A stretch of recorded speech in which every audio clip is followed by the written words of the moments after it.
welcome. So in my previous video I discussed how to get more invites on Upwork, but we both know that invite आना काफ़ी नहीं है. आपको 100 invites आ जाएं per day, आपको 1000 invites आ जाएं per day, अगर आपको जॉब नहीं मिलती है तो फ़ायदा नहीं हो इन्विटेशंस का. नाउ जॉब हासिल करने के लिए 3 चीज़ें सबसे इंपॉर्टेंट होती हैं. नंबर 1 आपकी profile, which I have discuss already. Number 2 आपके जो पोर्टफोलियो है, जो सैम्पल्स हैं आपकी प्रोफाइल के ऊपर. Number 3, which I think is the most important factor, is your proposal, which also includes your rate. So, कैसे proposal लिखें, proposal में क्या हो क्या ना हो, let's discuss. There is just one rule you have to remember when writing a proposal. आपका proposal personalized होना चाहिए, customized होना चाहिए. When your client is reading your reply, your proposal, he should feel कि आप उस क्लाइंट से बात कर रहे हैं. आप पूरी दुनिया से बात नहीं कर रहे हैं, आप पूरी दुनिया को नहीं बता रहे कि आप कितने अच्छे ग्राफिक डिज़ाइनर हैं, कितने अच्छे कंसल्टेंट हैं, कितने अच्छे राइटर हैं. उसको लगे कि आप सीधा उससे आके उसको बात कर रहे हैं और आप उसको बता रहे हैं या आप उसकी किस तरह से मदद कर सकते हैं.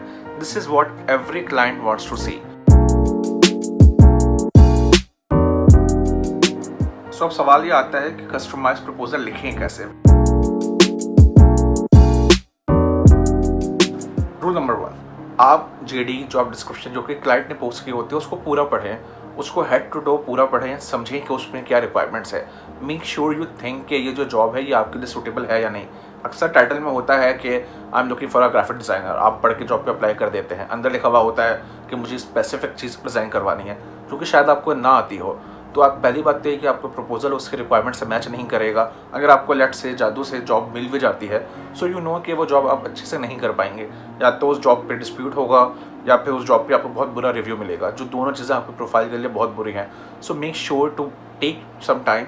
2 मिनट लगते हैं, अक्सर लंबी होती है 5 मिनट लगते हैं, लेकिन उसको पूरा पढ़ें. तो दूसरा फ़ायदा ये है कि अक्सर क्लाइंट डिस्क्रिप्शन में एक छोटा सा कोड आपके लिए छोड़ देते हैं. लेट्स सीधे से कि अगर आपने पूरा पढ़ा है तो आप अपने जॉब के शुरू में 1 2 3 लिख दें. अगर आपने पूरा पढ़ा है तो अपना फेवरेट कलर बताएं.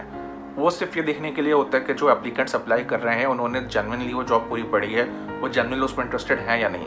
So read this and follow these guidelines. चाहे ये थोड़े से स्टूपिड लगें, मुझे स्टूपिड लगती थी, but since I have been a client as well, so I know how important this is and how many people do not pay any attention to your requirements. They are just in a hurry to apply as much as possible. Believe this और not, jobs मैंने खुद देखी हैं ऐसी जहाँ पे लोगों ने जॉब पोस्ट की होती है कि हमें एक बॉट की ज़रूरत है अप्लाई करने के लिए. I don't know how those bots work, but you do realise कि some people are just applying for the job. वो इंटरेस्टेड नहीं होते हैं कि जॉब है क्या. So do not make this mistake.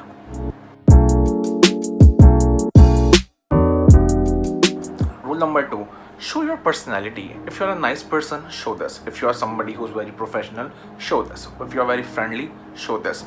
हर चीज़ की डिमांड है. आप बहुत फ्रेंडली हो उससे डिमांड है, आप बहुत ज़्यादा सीरियस हो टू द पॉइंट हो उसकी भी डिमांड है. People want to see some colour.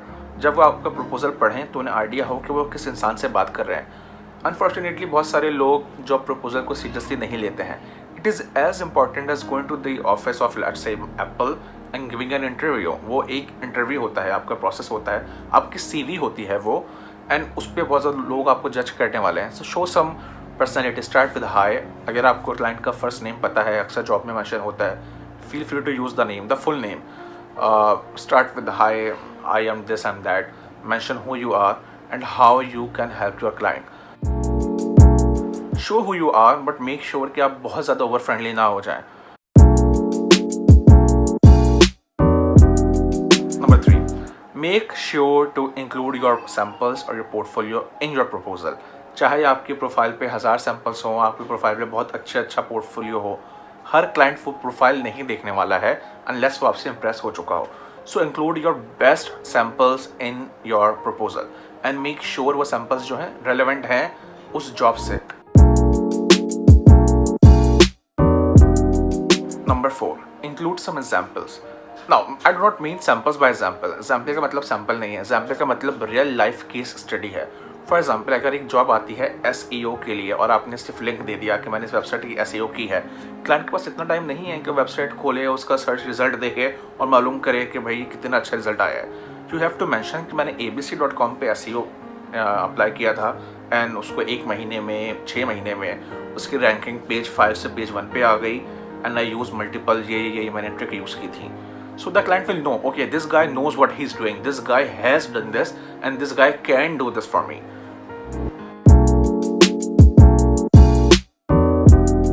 Number 5, show that you're genuinely interested. एक कॉपी पेस्ट करके प्रपोजल लिख देना काफ़ी नहीं है, आप उसको दिखाएं कि आप genuinely interested हैं इस जॉब में. जब आपका प्रपोजल पूरा हो जाए, then you can write one small छोटा सा statement, I'm waiting to hear back from you, I'm very interested in this job, please get back to me, stuff like this. So the client feels कि आप सिर्फ ऐसे apply नहीं करते, आप genuinely ये जॉब चाहते हैं.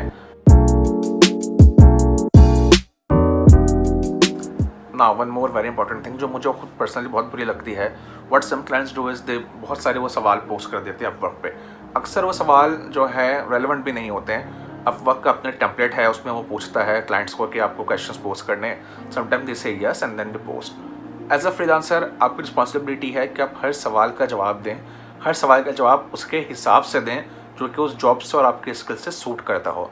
इन द नेक्स्ट वीडियो और whenever I get a chance to make a video, I'll try to answer all these questions. किस सवाल का क्या जवाब होना चाहिए. I will also make a sample proposal and share it with you. वो template आप यूज़ कर सकते हैं to make job proposals. Template use करना is not the best option. You should always write your own proposal.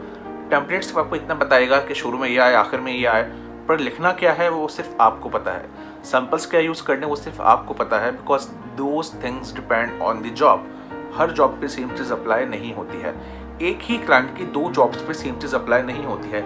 एक client ने अगर post किया है कि मुझे स्पोर्ट्स आर्टिकल्स चाहिए और उसी क्लाइंट ने पोस्ट किया है कि मुझे हेल्थ आर्टिकल्स चाहिए, दोनों प्रपोजल सेम नहीं होंगे, दोनों में सैम्पल सेम नहीं होगा. आपकी टोन सेम हो सकती है, आपका टेम्पलेट सेम हो सकता है, पर प्रपोजल सेम नहीं होगा. सो do not make this mistake ever. I hope इससे आपको थोड़ा बहुत पता चलेगा कि प्रपोजल लिखते हैं कैसे है, but this is not enough. This is like a very huge topic. So I will make a few more videos on this and help you right a proposal that actually wins your job. So keep looking for more videos and hopefully these things will be able to help you. Feel free to get in touch if you have any questions, if there's anything you want me to help you with, and I'll be glad to help. Take care of yourself. Goodbye.